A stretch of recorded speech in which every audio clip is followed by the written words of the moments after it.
Today I'm in border country, making a journey along the River Tweed, one of the greatest salmon rivers in the world, and I'm starting at the mouth of the river. My journey will follow the salmon's path upriver. I begin at the most northern town in England, Berwick-upon-Tweed, tagging these wonderful fish. Right, this is a male now, this is not a fresh fish. Look at the colour, that's beautiful, isn't it? Across the border in Kelso, I'll try my hand at an artistic form of fly fishing.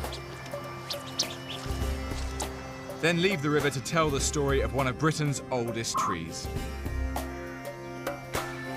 I get into the tributary of the Tweed at Selkirk to find out what lurks below, then get to watch one of nature's most beautiful spectacles. My journey ends recounting one of the pivotal battles in the English Civil War, played out here on a tributary of the Tweed. After flowing for 95 miles, the River Tweed empties into the North Sea. It's regarded as a Scottish river, but for the last 23 miles it runs along the English-Scottish border. Now, the Tweed has a deserved reputation as one of the great salmon fishing rivers, and it means that anglers flock to it, catching around 12,500 salmon every year.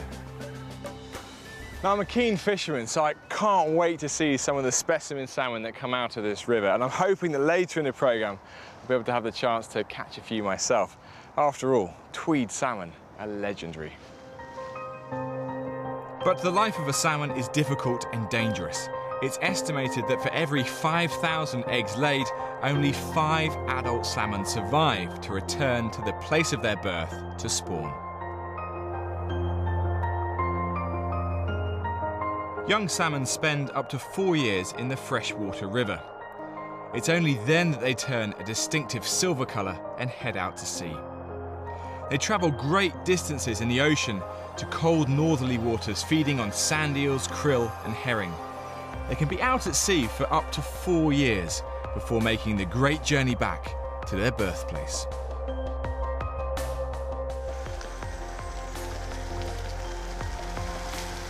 Now, it's important to help the fish in their struggle to survive by monitoring not only the health of the river, but also the fish stocks. And if you're going to effectively maintain the fish stocks, you need to know how many fish there are, where they are, what they're doing, what problems they're facing, and what can be done to help them. And one way of doing all of that is catching the fish and tagging them. I'm heading to a netting station just outside Berwick-on-Tweed for my first encounter with the River Tweed's salmon. A catch is already in progress, with everyone working hard to get the fish into the holding tanks to be tagged. Fish, Ronald. To keep stress on the fish to a minimum, they must be put back in the river as quickly as possible.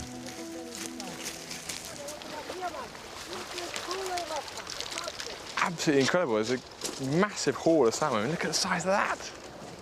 There was a gigantic one just came out of the net. It's brilliant.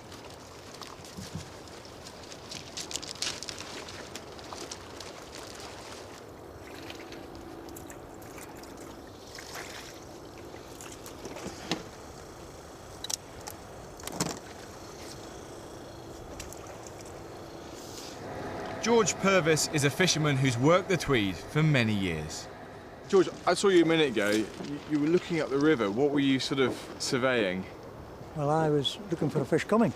Can you actually see them coming up the river? No, what we do see is we see a wake just under the surface. They're coming over probably 2 foot or 3 foot of water. Right. So they cast a wake on the top of the water. This is what we call the sweep. The net's rowed out from the tow, well, it's the tow lady today. She pulls this end down, it's travelling down, you see. And this is Brian in the boat here. And he'll go just almost to us, opposite us, and then we'll come ashore and winch it in. I'll get its head in the water. Okay. Dr. Ronald Campbell is a biologist working with the Tweed Foundation who helped to protect and manage the river. Alright, this is a female. And the sea lice on the tail just shows she's quite fresh from the sea. She's quite fresh. She's not more than a few days in from the sea. And where do you tag? 580. I'm just going to tag just slightly forward of the middle of the dorsal fin. The blue tags are dated, enabling fish sellers and buyers to trace exactly the origin of the fish. 00401. And you've anaesthetised, so they wouldn't really feel too much pain with that. They anaesthetise it out so they're lying flat. I mean, obviously, if you're going to work with fish, you can't have them flapping around. Right. This is a male now. This is not a fresh fish. Look at the colour, that's beautiful, isn't it? This is what they call a dropper down. This has been in the river for some time. And it started to feed in the river? No. I have to put it back. No, it's been up in the river. Obviously, when they come in from the sea, perfectly silver. Now, you can see from the brown and the red that he's been up in fresh water for a while. Oh, right. Now, why he should have kind of decided to come down, I don't know. It's quite possible he has decided he's in the wrong river. Oh, really? There's a chance he might even go out and try and come back in a different river? Yeah. That's a fascinating detail that comes from tagging then, isn't it? Well, I'm going to check it out because I'm actually going to put an acoustic tag in him. Now, right. That's the little pingers. So we'll be able to follow him. And where does that tag go? That goes into the stomach. The stomach? Because adult salmon don't feed in fresh water. In fact, the stomach lining disintegrates, so they can't physically digest. An acoustic or gastric tag emits a sonar signal or ping, which can be picked up by locators to track the fish's movements.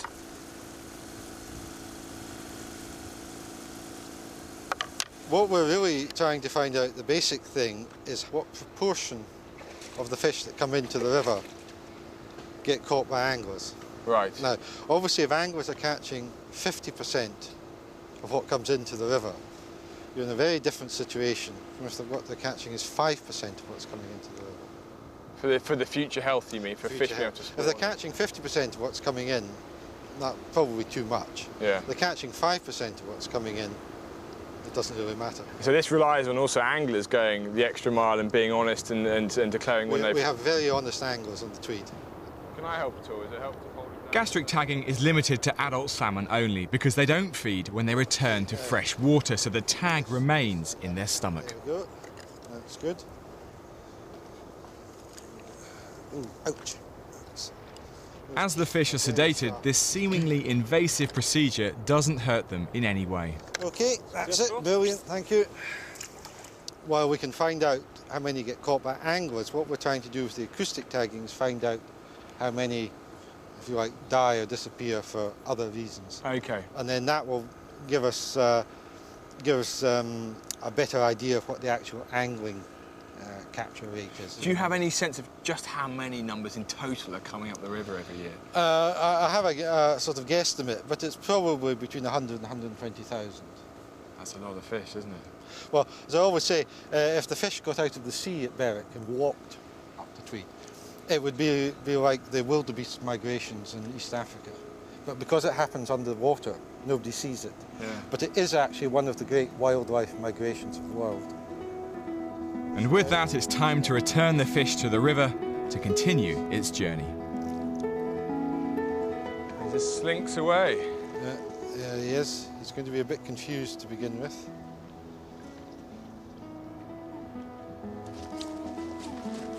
I'm heading inland now, following the fish upriver. When Nick Crane visited the coastal town of Berwick-upon-Tweed, he took a walk back into its past. Berwick is now the northernmost town in England, and in many ways it's overshadowed by its nearest neighbour, Edinburgh, just 50 miles away. Today it's a pretty market town, but don't be fooled by its unassuming charm. The picture book serenity of Berwick-upon-Tweed belies its violent past.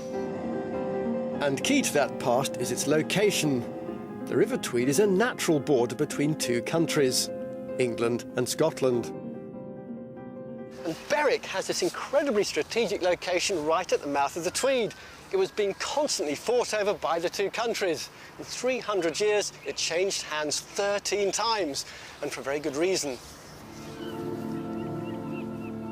Before Edward I captured it for England in 1296, Berwick was the richest and most important port in Scotland. Facing east, it was ideally placed to be at the heart of Scotland's trade with Northern Europe, exporting wool, grain and salmon. In return, the traders from Germany, Flanders and the Baltic states made Berwick a thriving cosmopolitan centre. And that prosperity made it a hugely desirable prize.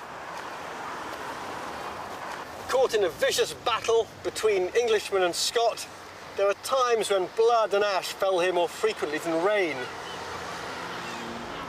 Even after the so-called Perpetual Peace in 1502, which found Berwick back in English hands, the Scots still eyed it jealously. To secure Berwick once and for all for England, Elizabeth I built these massive ramparts. They were the single most expensive project of her reign, and they cost a whopping £128,000. More money was spent here than on defending the realm against the Spanish Armada. Berwick had to be impregnable, and Elizabeth hired the finest military engineers from Italy. Behind these stone-clad walls is compacted earth intended to absorb the impact of cannon fire. And the complicated three-dimensional geometry of the ramparts is the result of cutting-edge Renaissance mathematics. These defences serve as a reminder of just how important Berwick once was. The Queen was prepared to spend fortunes on defending a town whose strategic significance has now been forgotten. Nicholas Crane taking a look at the turbulent history of Berwick-upon-Tweed. Leaving Berwick behind, and after a short drive, I'm now crossing the border into Scotland to meet the River Tweed again at Kelso. Now, thankfully, my journey along the Tweed has given me a chance to get my hands dirty and indulge in one of my favourite pastimes. Now, I do a bit of coarse fishing, dabble for trout, but I have never tried that. Spey casting for salmon. And doesn't it look glorious?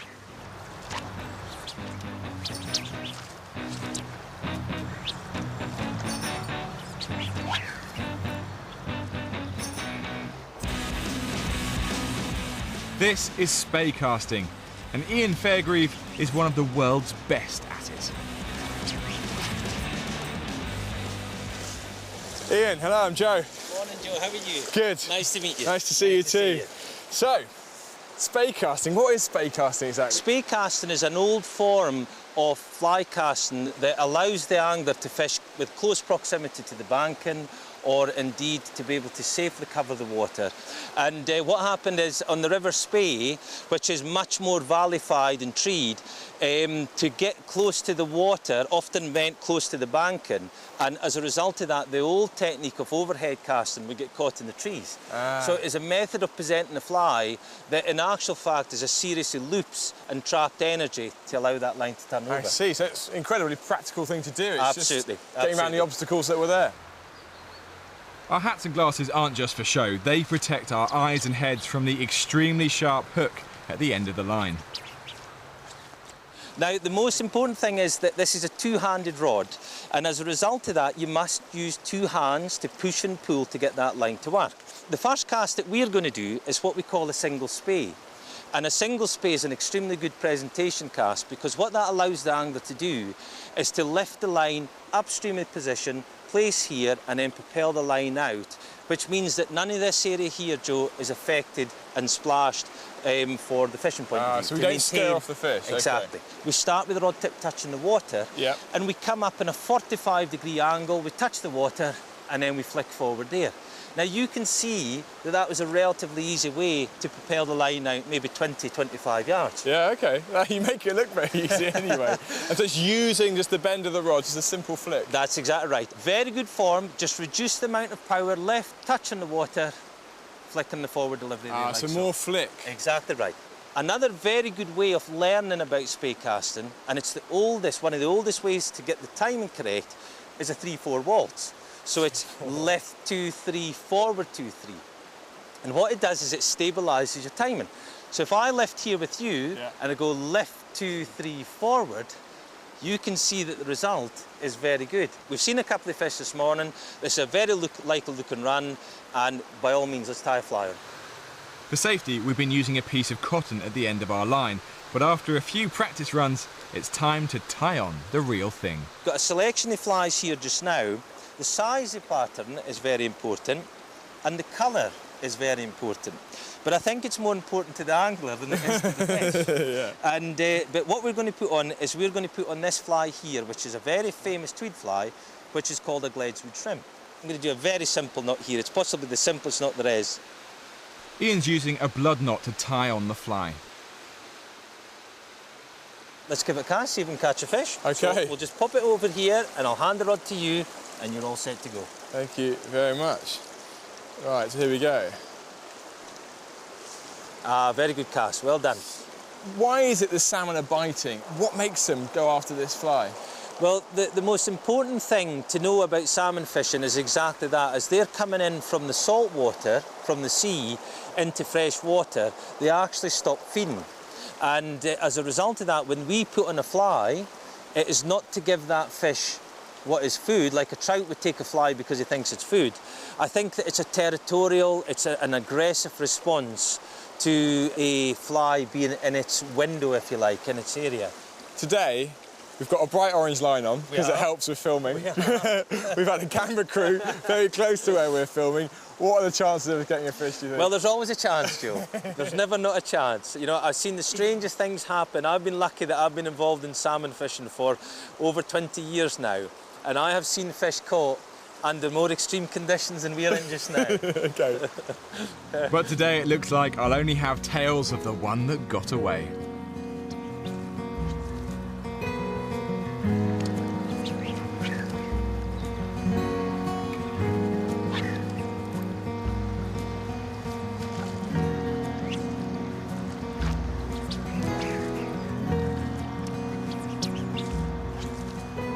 My River Tweed journey has already seen me crisscrossing the border, as people in this part of the world have done for centuries, in search of food, shelter and security. Alice Roberts came to the Northumbrian town of Howick, very near here, to join a project attempting to recreate Britain's very first house. This project is something really special to me. The chance to recreate a Stone Age structure on its original site from 10,000 years ago. Discovering how to rebuild the house should give us an insight into an ancient world, which is otherwise pretty hard to imagine.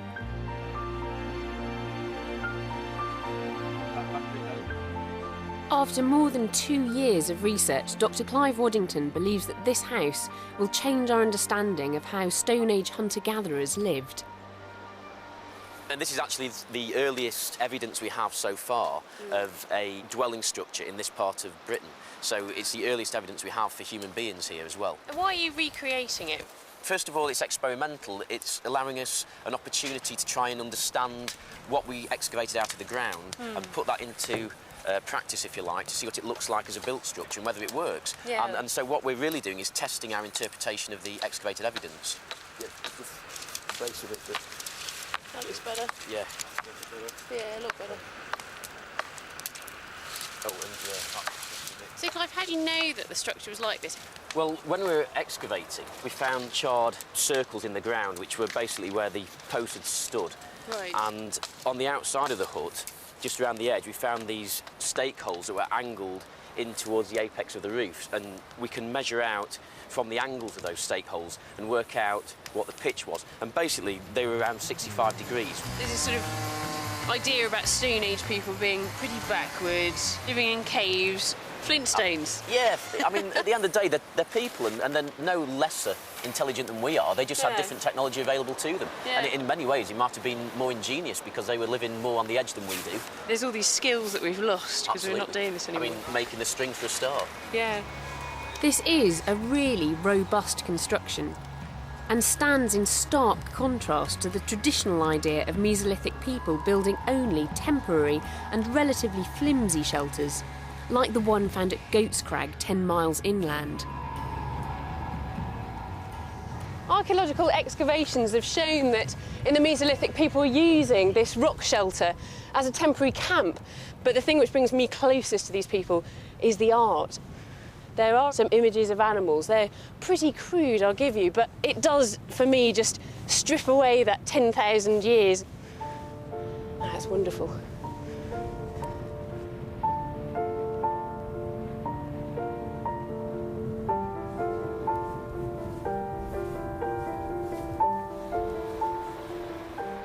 Despite the worsening weather, the house is really coming together. And although the archaeological evidence isn't clear on what the roof was made of, the spider's web of birch twigs and hazel is so strong that it's likely it was designed to support something heavy, like turf. Finally, the weather turned against us, but we'd come so far there was no stopping us now.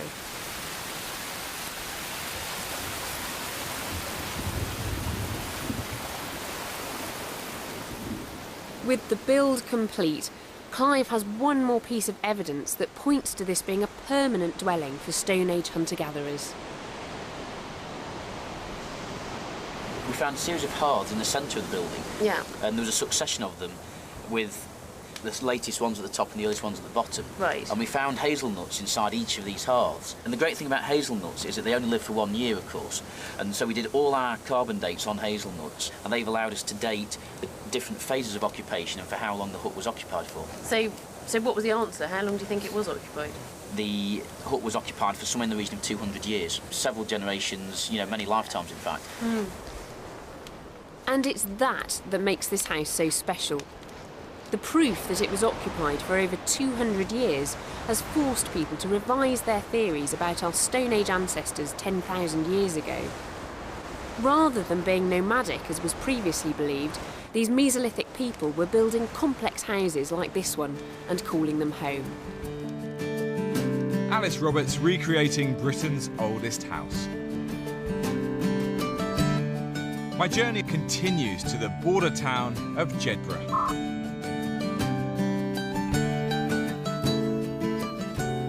Just 10 miles from the border with England, Jedburgh is steeped in history.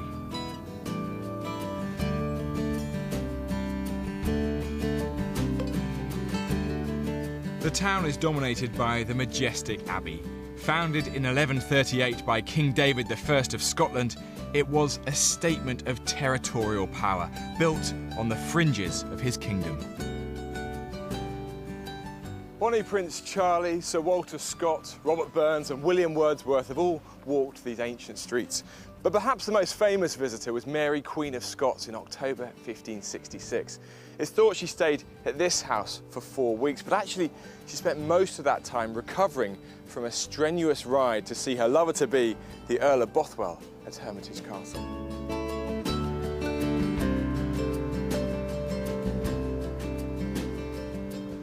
She was so exhausted by the journey, she developed a fever and very nearly died. In fact, later, when held captive by Elizabeth I, she said, "Would that I had died in Jedburgh."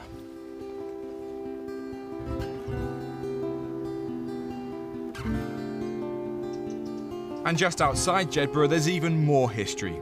The capon tree is an ancient hollow oak, the oldest surviving tree of the Jed forest, which once covered the land here before being plundered for shipbuilding in Napoleonic times. No one really knows how long it stood here.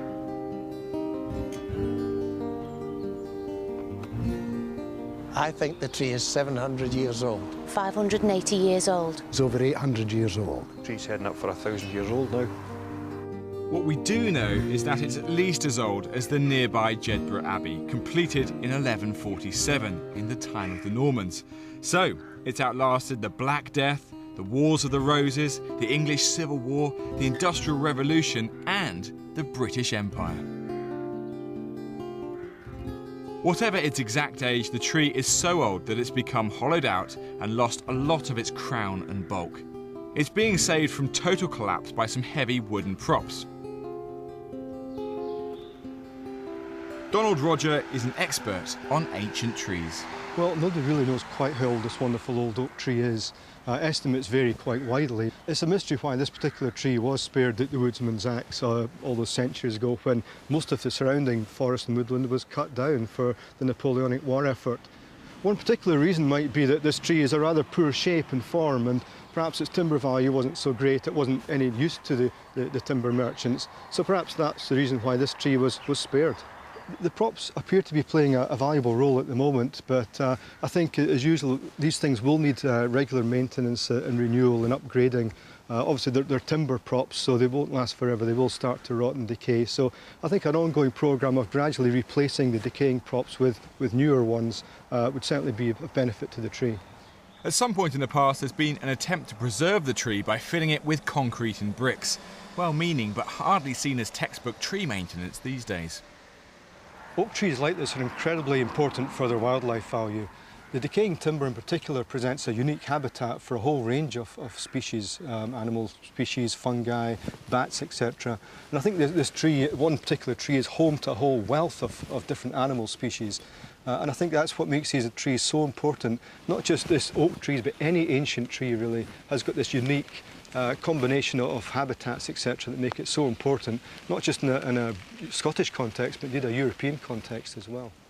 The tree is not only loved by wildlife, but by the locals, for whom it's been a part of folklore for centuries. It could have been a local hanging tree where cattle thieves would have met with rough justice. Could be one of 3 gathering places: the Capon Tree, Jedburgh Abbey, Mary Queen of Scots House, where locals would come, gather and discuss the business of the day. Folklore has it that this was an ancient resting place for the monks from the abbey, where we'd come out with baskets of fruit and rest beneath the leaves of the tree. If any criminals were convicted of crimes in the town, they were allowed to run for their lives. And once they passed the Capon Tree, they were free.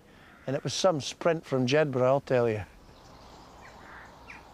The tree is at the centre of Jedburgh's Jethart Callants Festival. George Miller has been involved for many years. Well, these days I am the ceremonial convener. I've been a golden oldie and seen so many festivals, they made me the ceremonial convener. So I go through all the ceremonies with the callant prior to him taking off. The name callant is derived in history that Mary Queen of Scots was leaving Jedburgh to go and visit her lover Bothwell. And coming up the Canongate, she dropped her crop, her riding crop. And a young boy ran out into the road, picked the crop up and handed it back to the Queen. Now the Queen was obviously French spoken, and she says, "Merci, mon gallant." And when it went back to the pavement, everybody says, "What did the Queen say to you?" And he says, "Merci, ma callant." And that's where the name callant is supposed to have come from. Every year, a young man is elected in the town to carry the borough flag. And this is a reenactment of the burgesses of the town when they rode round our common land to make sure there'd be no transgression or fences down or anything like that. The president of the Callants Club meets the callant at the Capon Tree and welcomes him into the vicinity of the tree, where he pins a leaf on the callant's lapel. Have a pleasant day. And this symbolises that he has been round and everything is okay. From little acorns, great oaks grow. In 1996, a new oak tree was planted. It came from an acorn from Jedburgh's Capon Tree. In the next county, Peebleshire, there are more examples of ancient trees. Chris Beardshaw visited Doik Arboretum to see the splendour of their colour in autumn. The Arboretum at Doik has its roots in the 18th century. Since then, plant hunters and gardeners have collected and sourced plants from around the globe, and the garden now boasts over 1,500 different species. It's particularly renowned for its autumn colour, which is enhanced by a dramatic landscape of conifers. Autumn is the time of year when the plants in our gardens and landscapes are literally shutting down in preparation for the harshness of winter. And that shutting down process is prompted by 2 things. Firstly, a reduction in day length, and secondly, a reduction in temperature. Now, there are 2 survival tactics that plants employ. The first is used by the conifers. they have reduced foliage, which means that it can blow in the wind. It's not going to get damaged by any winter gales. The second is waxy cuticles. That waxy coating means that moisture loss during winter months when the ground is frozen is massively reduced. And then they've got the soft, billowy stems and branches which literally just bend and shed snow. It's all those survival tactics that means the evergreens just simply tough out winter.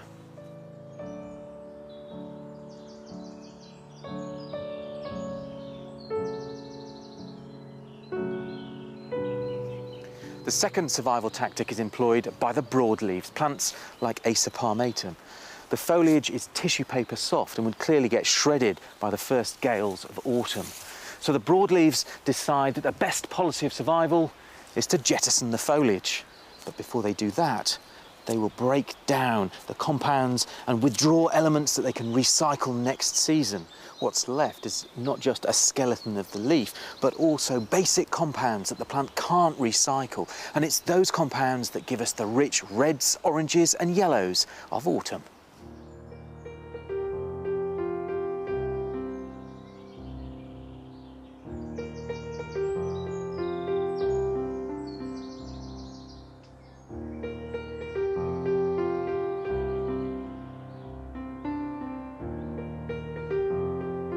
With a name as glamorous as Euonymus, Hamiltonianus, Mackii, you really expect something special, and this plant certainly doesn't disappoint. It's very closely related to the British native spindle that grows commonly in hedgerows throughout the country, although this one is from Korea. And the most amazing thing about it is that it's been in cultivation in Britain since the 1880s. It regularly produces such dramatic autumn displays as this. It's as tough as old boots, and yet no one seems to grow it. Some plants almost seem to predict autumn, none more so than this, Euonymus sanguineus from central China. It's the most exquisite small shrub, and to be honest, for most of the year, gardeners just walk past it because of its dull green foliage and rather unremarkable flowers. But for my money, with a display like this, it's certainly worth growing it for the 3 weeks of the year when it just lights up. And the most impressive thing about it is that it will perform just like this on acid or alkaline soils.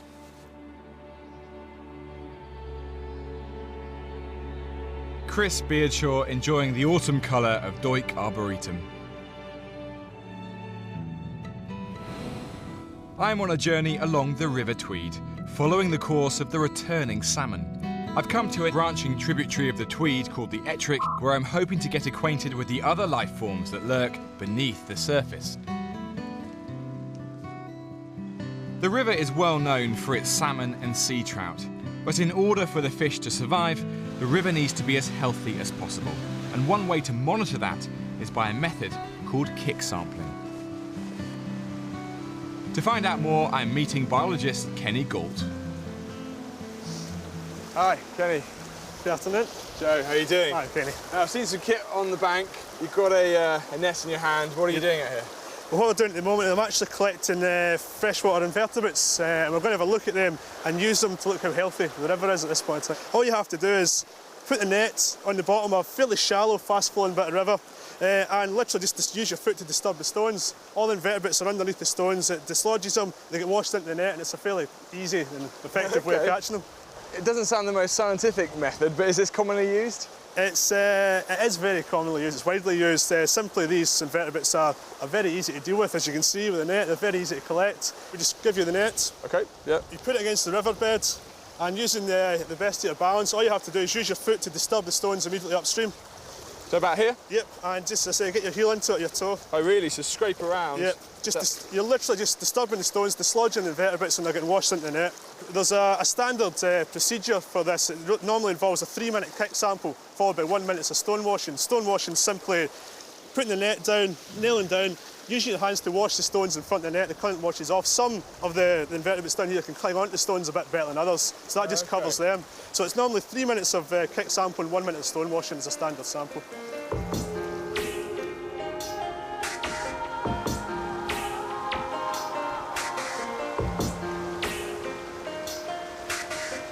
I can see it's covered in things already, yeah. Okay. So you see there's a lot of algae there, a lot of plant life.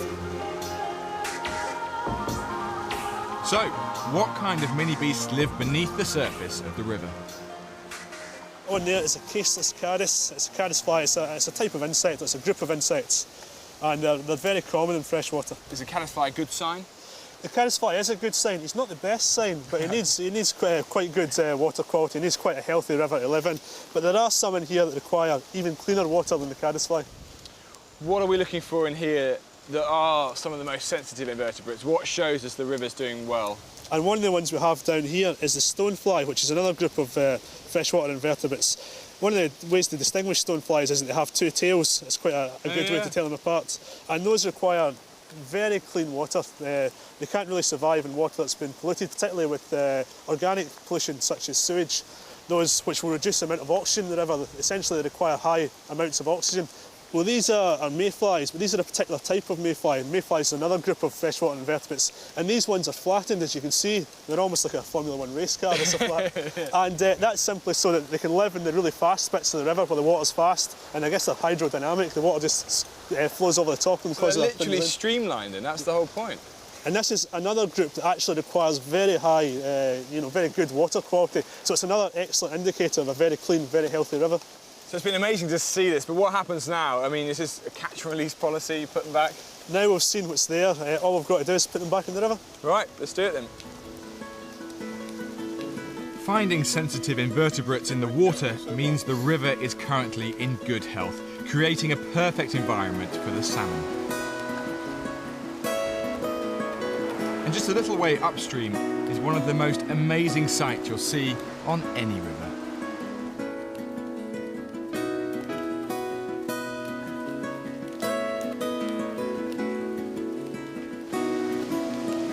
The salmon leaping here are simply trying to return to the waters of their birth in order to spawn. They'll have spent up to 4 years out at sea and have come inland for this reason alone. It's a wonderful thing to see. Sir Michael Strang Steele owns the Philiphaugh estate, through which the Ettrick flows. Michael, nice to meet you. Hello, nice to meet you. I've got to say, this takes my breath away. This is an incredible spectacle that we're looking at here. And this is obviously the time of year to see it, isn't it? It is amazing. From about September onwards, we get continuous fish jumping all the time, and it's a wonderful cycle. So many. Just every few seconds there are fish trying to make it up. Why is it so busy here? Well, 90% of the spring salmon come up the River Ettrick and Yarrow, and about this time they get this tremendous urge to spawn, and so they arrive here. They get held up by this cord, which is like a weir, and it was built in about 1850. It's a man-made obstacle, but the salmon seem to be negotiating it quite well. Well, that's right, and salmon can jump to amazing heights, and I suspect when this was first built that there was no fish pass, and they just leapt onto it and swam over, but could only get over at certain river heights. But now there is a pass in the middle, which is like a ladder, a series of pools, and they swim into each pool, and each one is a bit higher than the next. OK. So I see it starts further back, you know, so it's a more gradual climb, is it, for the salmon? That's right, it's a more gradual climb, and the Tweed Foundation scientists find it very useful because they have a counter and a camera at the top of the pass. Right. So as they swim out, they're counted, and also each fish can be viewed on a laptop back at base, as it were, and they can check whether it's a salmon, a sea trout, a brown trout. In the last 4 weeks, over 1,000 fish have passed through here, and over the whole year, around 6,000 travel up just this one tributary of the Tweed. One salmon a few Septembers ago that was chipped in Berwick-on-Tweed arrived here within 3 days, which is, as the fish swims, must be hundreds of miles, over 100 miles, I would think. It's incredible, in 3 days. Terrific power they have, terrific. Why is it these fish can navigate their way back to an obscure pool somewhere? Well, I don't think anybody really knows the full answer, but I believe it's to do with the chemicals in the water, and they can smell when they are at the place that they were bred. Also, Atlantic salmon have a tiny bit of iron in their brain, and so they think that they use the Earth's magnetic fields to navigate. But it is amazing when you think that they're coming from the middle of the Atlantic, through the North Sea, in at Berwick-on-Tweed, up the Tweed, through Kelso, Galashiels, and then another 30-odd miles from where we're standing to a tiny little burn or stream, which you and I can stand across, walk across, and they spawn there, which is where they were born. Oh, they're leaping just in front of us here, so I'd love to be able There you are. to get a good shot of this. Let's see what we can do.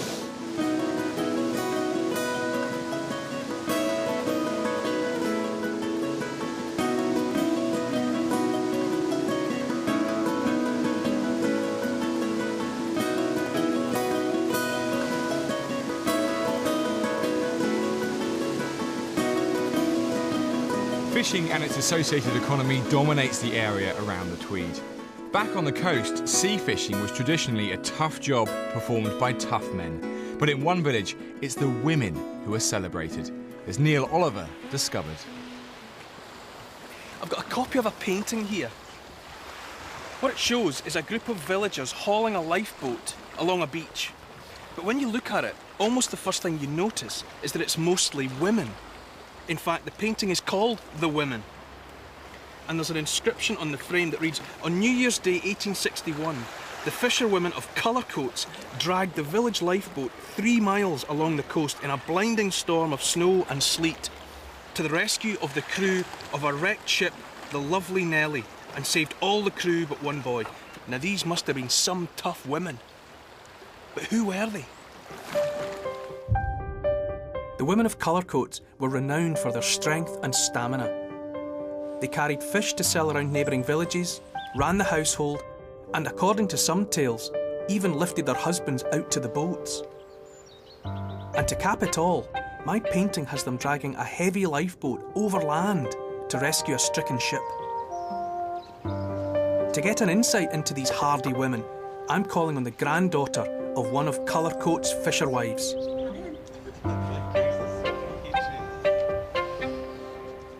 Were women like your grandmother famous locally? It was only years after that people realised what a unique, elite group they were. I just loved her. She was a lovely, round little woman, you know, very kind and worked hard. You know, she had to walk miles and miles every day to sell her fish. She did that for 50 years. They were tough. This painting intrigues me more and more. It has the Colour Coats women pulling a lifeboat along a headland through a blinding storm. And Joan tells me those fisherwives of yesteryear really were that tough. What I want to know is, are the modern women of Colour Coats as hardy as their great grannies? There's only one way to find out. We're going to recreate the painting.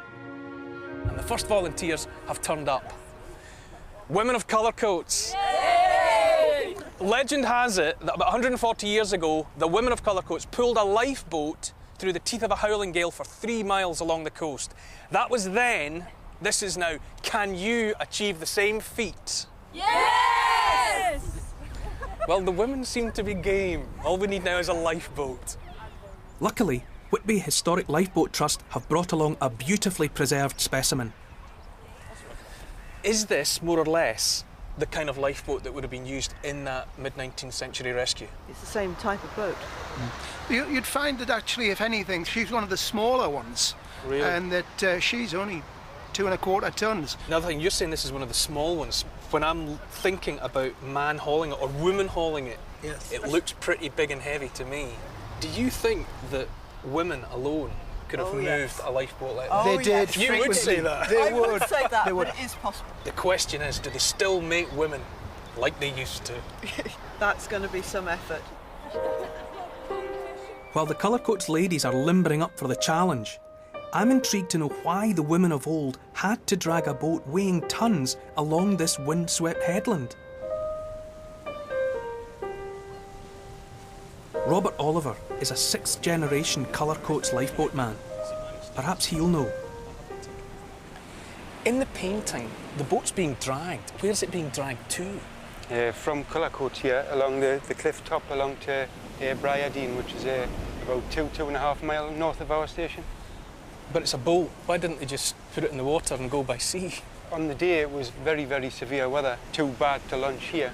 So, what do they do next? Some of the villagers would have went away and got the horses and connected the horses up to the boat to pull the lifeboat across the cliff top. Horses? Yeah, they But used it's horses women on the day. in the picture. The RNLI statement says that there was horses. They shouldn't be there. Yeah. Horses? That's really thrown me.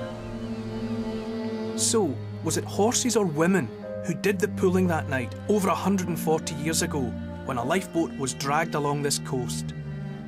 I've got to dig deeper to discover the truth. Robert was right. The Times of January 3rd, 1861 says of the lifeboat, it was dragged along the coast by 6 horses and launched from the sands amid great excitement. So, the Times says there were horses, the painting shows women. To make sure our lifeboat gets dragged along the headland, maybe the women of colour coats will need some help on standby. These dray horses are powerful beasts, and they're at the ready, if needed, for a recreation of the colour coats lifeboat drag. But the legend of the lifeboat drag persists. It's an heroic story I still want to believe. Could the women really have done it? Time to find out. Right then, you said you could do this. Do you still believe you can move it? Yes! 3, 2, 1, go!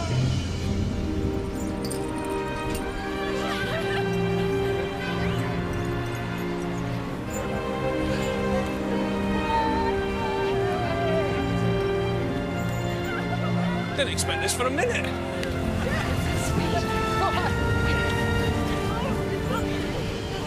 Now the thing is, this is quite good fun in a way, but you have to remember that on New Year's Day, 1861, the crew of a stricken ship, the Lovely Nellie, was somewhere out there in a dreadful storm. So this wasn't about fun that day, it was life and death. On the flat, the women are getting a real momentum going. But on the upward slopes, it gets tougher and tougher. And don't forget, on the night of the rescue, the boat was being pulled on a heavy wooden carriage. Right, that's it. Enough's enough.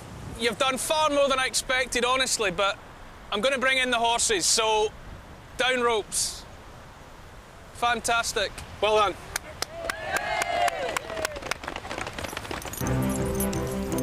Just as on the night of the rescue, what was needed to cope with the terrain was the addition of some genuine horsepower.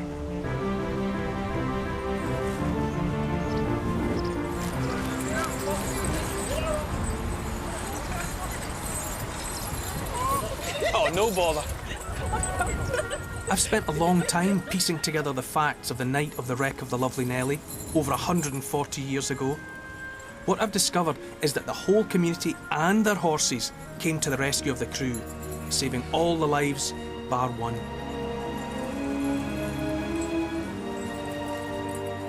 Neil Oliver and the women of Colour Coats.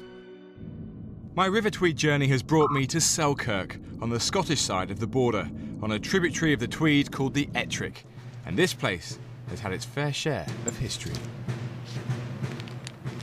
More than 350 years ago, one of the English Civil War's most bloody and decisive battles was fought right here in Philiphaugh. It effectively ended the hopes and chances of Charles I here in Scotland and tilted the balance of the Civil War in favour of Oliver Cromwell's parliamentarians. On the 13th of September 1645, 6,000 Presbyterian Covenanters, led by General David Leslie, crept up on the Royalist forces led by the Marquis of Montrose, who were camped out on the banks of the River Ettrick. In a matter of hours, they had defeated the King's troops and forced Montrose to retreat.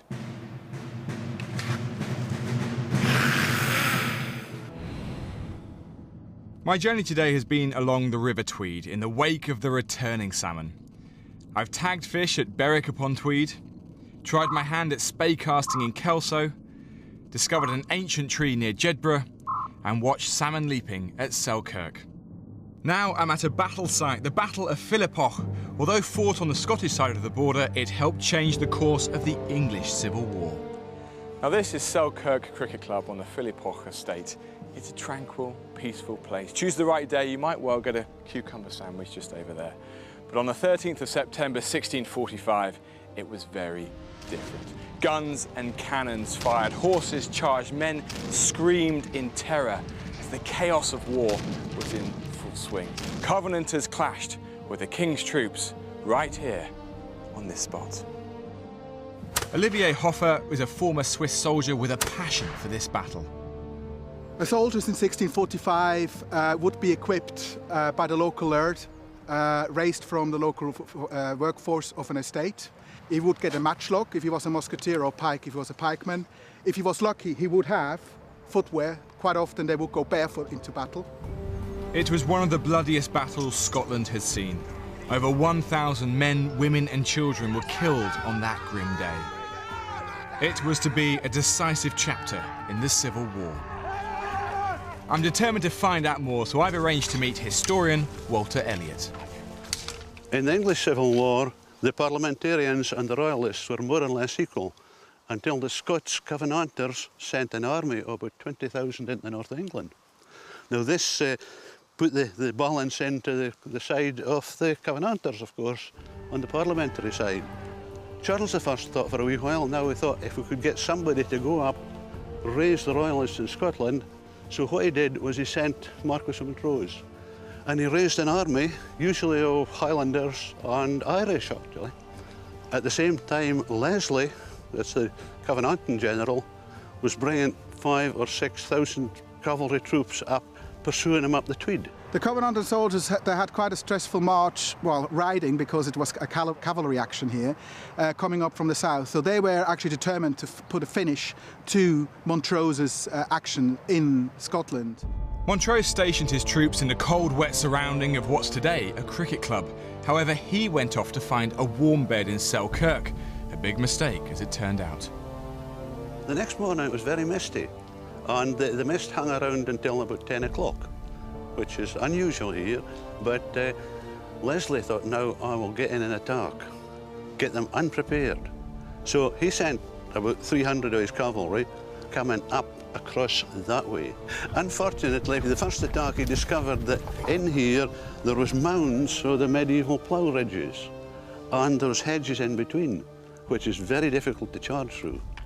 So the first attack was beaten back. Montrose was in his bed up in Selkirk. Heard the noise of the battle, so he grabs the first horse, belted down to join his troops. Leslie was determined to cut off Montrose's troops, so he sent 2,000 infantry around the back of the hill in a pincer movement. This created havoc amongst the royalists, who didn't see them coming. Montrose retreated and his troops were split up. The Highlanders and the Irish fleeing onto a hill where they were surrounded and vulnerable. Montrose was a perfect gentleman and a poet and everything, and he was determined to die in command, and he was going to charge yet again. But his officers said, look, you're far better living for the King's service than dying for it. So they more or less hijacked him and took him away up the Yarrow Valley and across to Tweed. The commander of the Irish and Highlanders said, well, we will surrender if we get our lives. So if you pardon us, we'll surrender? More or less. Right. But when they laid down their arms, the Presbyterian ministers who were set up, anything you care to mention, were said, right, kill them. They were determined to take revenge for all the Covenanting armies which have been beaten up here beforehand. So on the actual day, they were just out for the kill. They killed the women in the baggage trains, and the children, and the boys who held the horses. So this turned into a particularly brutal massacre at the end then, particularly with, it becomes very religious with the sort of the Irish Catholics. Most religious. The rout of the Royalists effectively ended their cause in Scotland, leaving the parliamentarians in charge. Montrose was eventually hanged in Edinburgh in 1650 with his head displayed on a pike. Leslie switched sides and fought for the Royalists before being taken prisoner by Cromwell at the Battle of Worcester, which ended the Civil War in 1651, allowing Cromwell to become Lord Protector of England.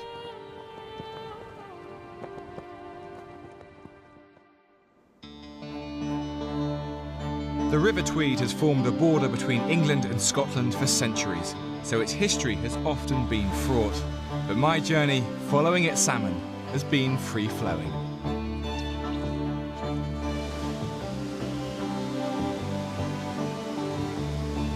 As someone who likes fishing and marine life, this has been one of the perfect country tracks to meet. It's been fascinating learning more and actually getting to grips with the Tweed salmon.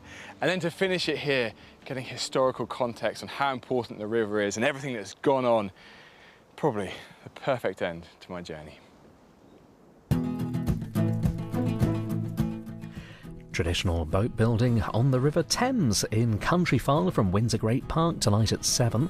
But next on BBC One, it's The Politics Show.